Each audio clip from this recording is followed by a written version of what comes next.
وضع للناس الذي ببكة مباركا وهدى للعالمين فيه آيات بينات مقام إبراهيم ومن دخله كان آمنا ولله على الناس حج البيت من استطاع إليه سبيلا ومن كفر فإن الله غني عن العالمين. تمام قسم کی تعریفات وحدہ لا شریک خالق کائنات مالک ارض و سما کے لیے ہے، اور لاکھوں درود و سلام ہو اس ہستی اقدس و مقدس پر جن کا نام نامی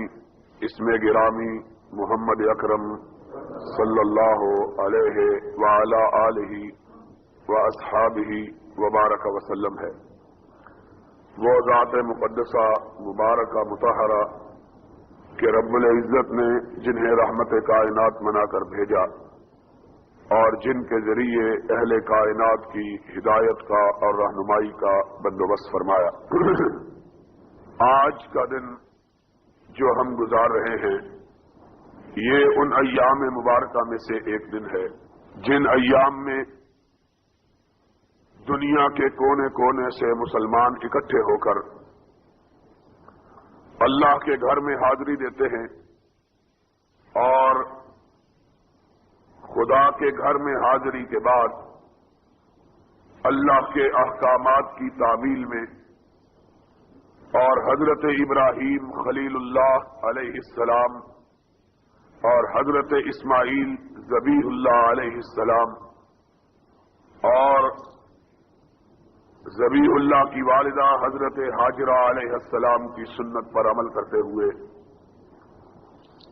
کعبۃ اللہ کے قرب و جوار میں واقع میدانوں میں گردشیں کرتے پھرتے راتیں گزارتے اور ان اعمال کو ادا کرتے ہیں جنہیں اعمال حج کہا جاتا ہے۔ محمد الرسول اللہ صلی اللہ علیہ وسلم نے ان ایام مبارکہ کو اپنے ساتھیوں، اپنے رفقاء،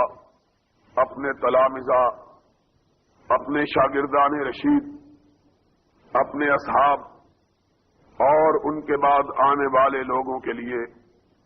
جو نبی پاک صلی اللہ علیہ وسلم کی امت کے ہونے کا امت میں سے ہونے کا دعویٰ کریں یا آپ سے تعلق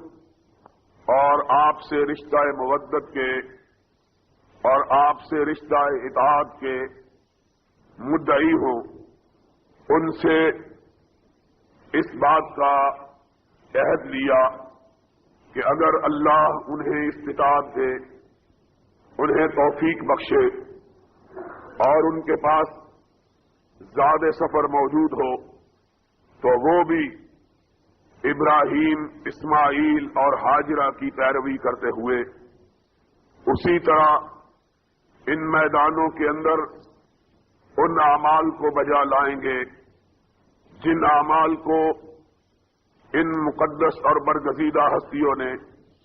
اللہ کی رضا اور اللہ کی خوشنودی کے لیے جن اعمال کی بجا آوری کی تھی۔ خود محمد الرسول اللہ صلی اللہ علیہ وسلم 1,24,000 یا اس سے کم و بیش ساتھیوں کو لے کر اپنی زندگی کے آخری ایام میں اسی طرح اللہ کے گھر کی زیارت کے لیے انہی ایام میں مدینہ طیبہ سے نکلے، مکہ مکرمہ میں پہنچے اور پھر 8 ذی الحجہ کو، اسی مہینے کی 8 تاریخ کو مکہ مکرمہ سے کعبۃ اللہ کے پڑوس سے احرام باندھ کر میدان منا کی طرف روانہ ہوئے اور پھر وہاں سے عرفات پہنچے، پھر مزدلفہ میں رات گزاری، پھر واپسی پہ